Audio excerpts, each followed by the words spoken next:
நிச்சயமாக அவங்களுடைய போராட்டம் நியாயமான போராட்டத்துக்கு எங்களுடைய ஆதரவு எப்போவுமே எங்கள் பொதுச் செயலாளர் தெரிவித்து கொண்டு தான் இருக்கிறார். அது வழக்கமான ஒன்று. அவங்களே நிரந்தரப்படுத்துகிறேன்னு சொன்னதே நம்முடைய முதலமைச்சர் தானே, எதிர்கட்சி தலைவராக இருக்கும். அதை தானே சுட்டி காட்டுறாங்க. நீங்கள் அது இல்லை அப்படின்றதான் இப்போ பிரச்சனை. ஏற்கனவே தூய்மை பணியாளர்கள் மாநகராட்சியில் உள்ளிருப்பு போராட்டம் நடத்தினாங்க. நாங்கள் ஒரு தடவை போய் அந்த மாநகராட்சி ஆணையாளரை பார்த்து சந்தித்து இது கொடுக்கும்போது அந்த மாதிரி இதாச்சு. அதனால் ஒன்று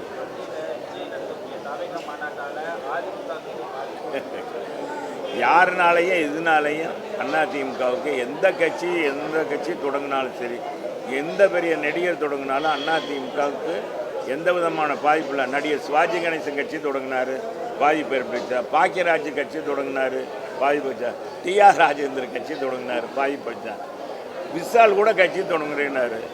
அவர் கூட பார்த்தா ஆதரவு கார்கே நகரில் இது பண்ணார்.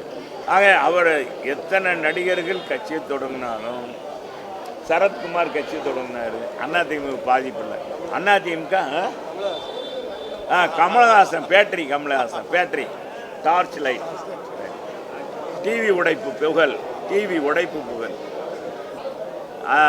கமலஹாசன் காணாமல் போயிட்டார். கமலஹாசன் அவர் இந்த நாட்டில் ஊழலை ஒழித்து ஜனநாயகத்தை காப்பாற்றி மன்னராட்சியை ஒழித்து அரசியலில் குடும்ப ஆட்சியை ஒழிக்கிறதுக்காக கமலஹாசன் புறப்பட்டு விட்டேன் என்று வீரவசனா மதுரையில் தான் பேசினார்.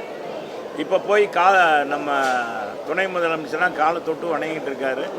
ஒரு சாதாரண ராஜ்யசபா எம்பி. அவர் நடிகர்களுக்கு எல்லோரும் இப்போ இளையராஜா கொடுத்தாங்க. ஏற்கனவே எத்தனையோ நடிகர்களுக்கெல்லாம் இந்த எம்பி பதவி கொடுப்பாங்க. இந்த எம்பி பதவிக்காக போனாருன்னு நான் சொல்ல மாட்டேன். வேறு ஏதோ டீலிங் ஆகிருக்கு கமலஹாசனுக்கு.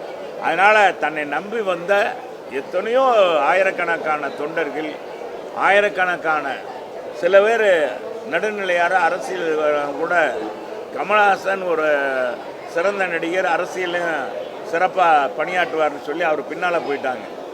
அவங்கெல்லாம் பாவம் கடைசியில் காட்டில் விட்டுட்டு போயிட்டார். திக்கு தெரியாத காட்டில் அலைய விட்டுட்டு பாவம் கமலஹாசன் போய் ஒரு சீட்டை வாங்கிட்டு போய் பார்க்குறாரு. நாடாளுமன்றத்தில் போய் நிற்கிறாரு. அங்கே அவருடைய இமேஜை எல்லாரும் கூட்டம் கூட்டினா அதுக்கு ஒரு சிரிப்பு. இதுக்கெல்லாம் நன்றி தெரிவித்து திமுகவுக்கு தான் நன்றி தெரிவிக்கிறார். பிளே ஸ்டோர் மற்றும் ஆப் ஸ்டோரில் இருந்து பாலிமர் செயலியை QR கோடு மூலம் பதிவிறக்கம் செய்யுங்கள். செய்திகளை உடனுக்குடன் பெறுங்கள்.